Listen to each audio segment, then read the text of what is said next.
Fazendo o quê? Eu Acordado na acordo na madrugada, Thaís, para vir pra cá. Porque eu não vi que choveu, né? Então. É, porque você mora na área nobre, não. né? Quem mora não. na parte alta tem que acordar mais cedo. Porque eu durmo. Tá bom.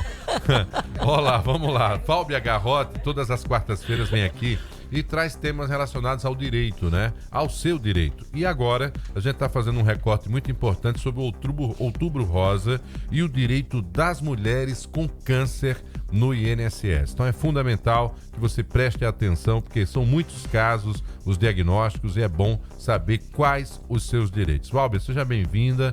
É um prazer reencontrá-la nesta quarta-feira. O que é que podemos destacar para as nossas ouvintes e seus companheiros sobre o direito das mulheres com câncer no INSS? Muito bom dia. Bom dia, Fábia. Bom dia, Marcos. Bom dia, Thaís. E bom dia, ouvintes da Rádio Mix.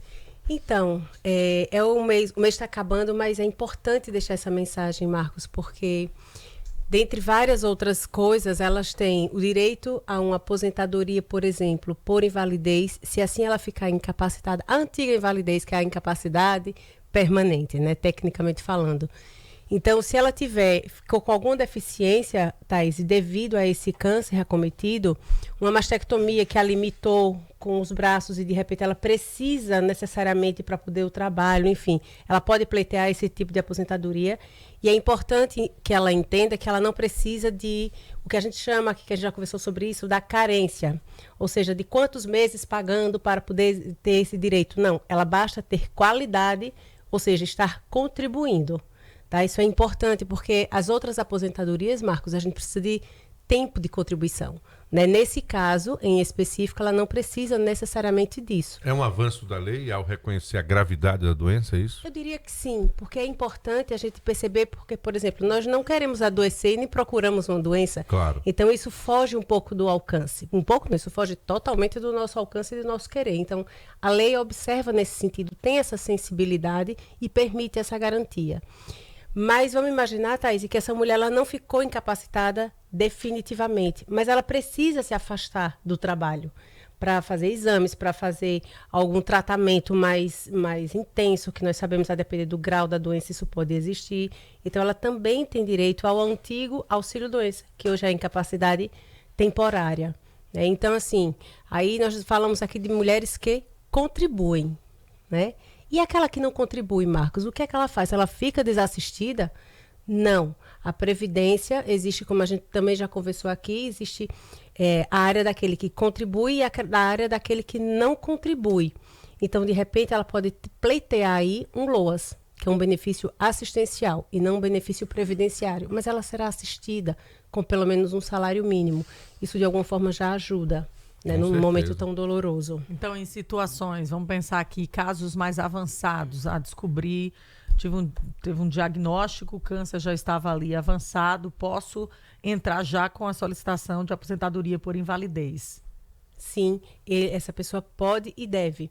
E eu vou até um pouco além, Thaís. Nessa situação da aposentadoria por invalidez, se ela necessita de uma pessoa para ter esse cuidado, que essa pessoa cuide dela 24 horas, a gente pode pleitear junto a esse pedido da antiga invalidez, hoje incapacidade permanente, um acréscimo de 25%, que é para o quê? Para aquela pessoa que precisa estar com ela 24 horas, porque ela ficou tão debilitada que ela precisa de um terceiro para ajudá-la nas coisas triviais da vida mesmo. Então, é importante ela ter esse direito, esse acréscimo dos 25% no pedido da aposentadoria. Importante isso, informação relevante para você que acompanha aqui o Jornal da Mix, e a pergunta sempre que a gente faz para você saber também como proceder.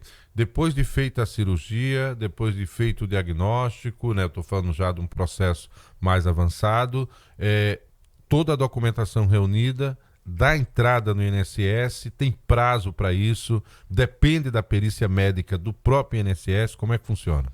Na prática é isso, Marcos. Ela vai pleitear um pedido administrativo, né? Nunca direto no judiciário. A gente precisa ter essa negativa que a gente só vai para o judiciário quando a gente diz que tem uma pretensão resistida, ou seja, o outro lado, a outra parte, não quis me dar o direito que eu acho que eu tenho. Conteste de alguma forma. Conteste de alguma forma. Então, é inevitável esse pedido administrativo. Após esse pedido, vai ser feito, na verdade, ela pede, seja ele a incapacidade permanente, seja ele a incapacidade temporária, fará uma perícia médica, tá? Ela se submeterá a isso e conforme for o resultado administrativo, ela receberá já de pronto ou ela precisará ingressar. Considerando que há prazos, Thaís, e que nem sempre a perícia ocorre no mês que a pessoa faz a solicitação, caso, né, ultrapasse ali 1 ou 2 meses, quando for definido pela perícia e o processo tramitar, ela recebe retroativamente isso? Isso, ela vai receber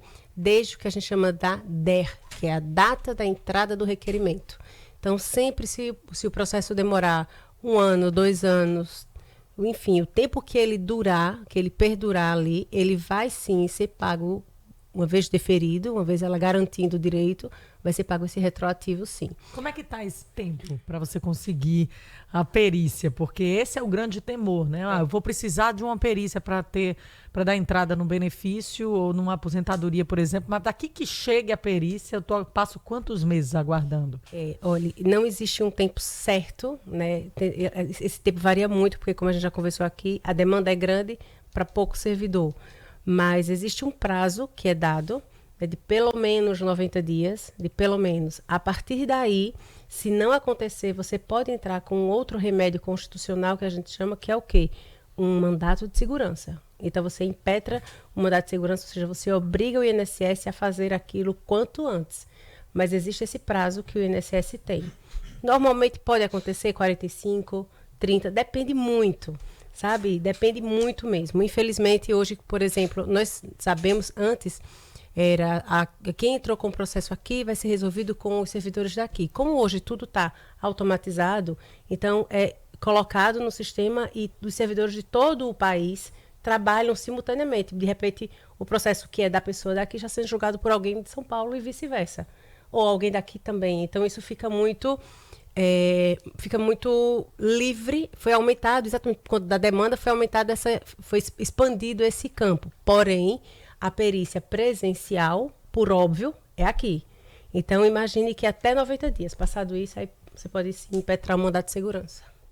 Tá aí. Bom, excelentes esclarecimentos, porque tem muita gente que não sabe nem para onde correr. Agora é importante que se diga que existe o Disque 135, isso, que é o número de atendimento do INSS. Você pode acessar também o aplicativo Meu INSS pelo computador, aplicativo para smartphones. Existem diversas documentações que são exigidas, Válbia, para determinados benefícios, para determinadas solicitações. Então, essa documentação ela varia de acordo com o pedido. De acordo com o pedido. E aí eu vou além. Vamos agora conversar com a ouvinte que ela já está aposentada ou que ela é pensionista. É importante lembrar, eu sempre ressalto muito isso, porque apesar de ser um direito já bem conhecido, é pouco utilizado, viu, Marcos? As pessoas ainda se perdem nessa situação. Você que é aposentado ou pensionista, você tem o direito da isenção do imposto de renda. Então, você, mulher que nos escuta, foi acometida do câncer, você tem esse direito, sim, inclusive de buscar os retroativos. Que isso fique também aqui esclarecido para elas. Esse também de forma administrativa? De forma administrativa, e se assim for negado, como todos os outros processos, judicializa. Judicializado, porque há espaço para isso na jurisprudência de outros casos já tomados no Brasil, garantindo-lhes também esse direito. Importante essa fala da Válbia nesse mês de outubro.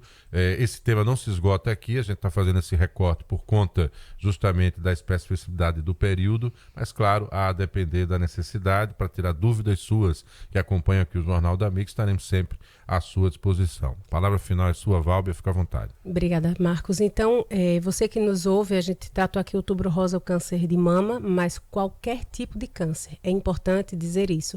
Para homens e mulheres, a nossa ênfase, como o Marcos bem falou, foi o câncer de mama pelo período, mas saibam que é qualquer tipo de câncer. E a minha última fala para você que passa por esse momento agora, eu quero dizer a você que não é um momento fácil, mas a gente precisa sempre acreditar, entregue sempre a Deus, né? E lembre, antes da gente chegar no domingo da ressurreição, Thaís, eu costumo dizer, a gente precisa passar pela sexta-feira da paixão.